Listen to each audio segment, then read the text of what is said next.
Welcome to the new series of building things in my front yard until I run out of money. This will be the last episode. I'm now the proud owner of this go-kart which I picked up from Facebook Marketplace for 700 Australian dollars. And I will be building a go-kart out of a coffin. But don't worry, this isn't actually a used coffin. I bought this off Facebook Marketplace from a lovely couple. But before I can start putting the parts from this into this, I have to fix this. And unfortunately, this go-kart has been sitting in someone's garage for over a year. And I've got no idea if I can get it to run. I took apart the carby because as you can see inside, this thing is filthy. Also had to replace the fuel tank because there's holes all through it. Fuel tank hooked up. I was playing around for it because it wasn't getting spark. So I just unhooked the kill switch and then rehooked it back up and that fixed it somehow.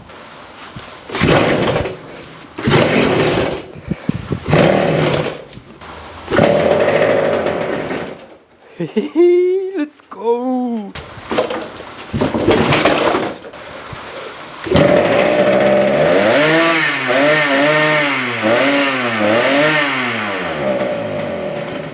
Now that we know the go-kart works, we can start to build the frame, which is technically the first part of this coffin build.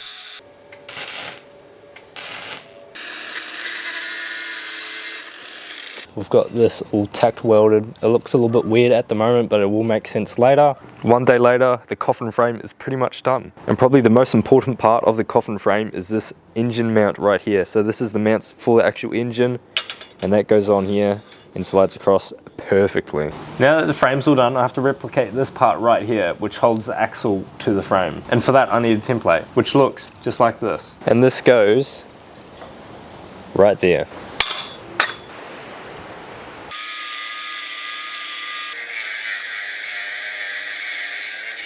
This plate where the rear axle bolts onto is another very important part, because if I don't make it correctly or weld it in the right position, it will change how straight the kart actually drives. But luckily I'm a professional mechanic and know exactly what I'm doing.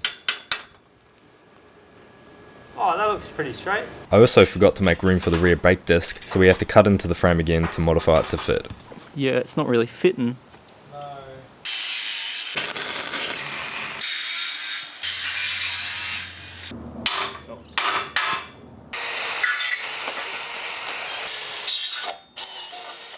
Then we moved on to the front arms, which we tried to bend to get to the right shape. Oh mate, we're on. Does it look pretty? Fuck. As you can see, bending it didn't really work, so I just ended up cutting 3 pieces of metal and welding them together. So now we can mount our wheels onto the frame. I then finished up welding the whole frame together, then used the wire brush to get it prepped for paint.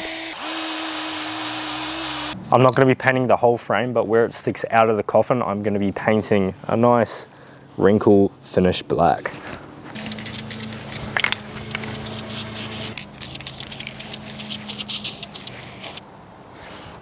I ended up painting it all black.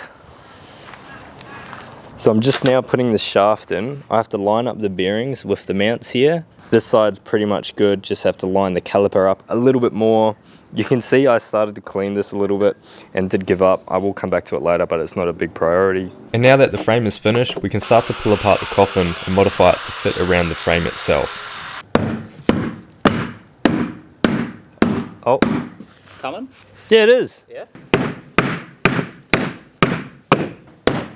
Oh, my fingers. Choo-hoo-hoo. You know what they say, measure once, cut twice, or something like that, I can't remember.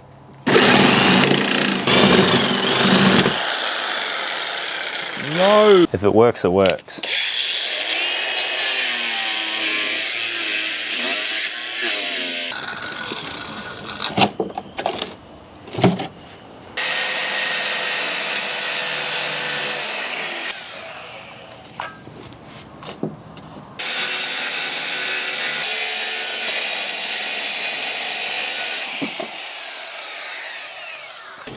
Heave! Moment of truth.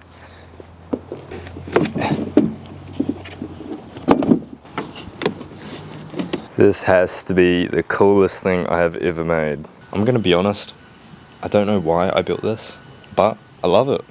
I think in total it cost me $1,000 to build this. It would definitely be a shame to only make one video of this and then you never see it again, which is why I've ordered a turbocharger for this 150cc engine. If you want to see more of the coffin build, consider subscribing and pressing the bell notification so you get notified when I chuck a turbo on this thing. Alright, peace.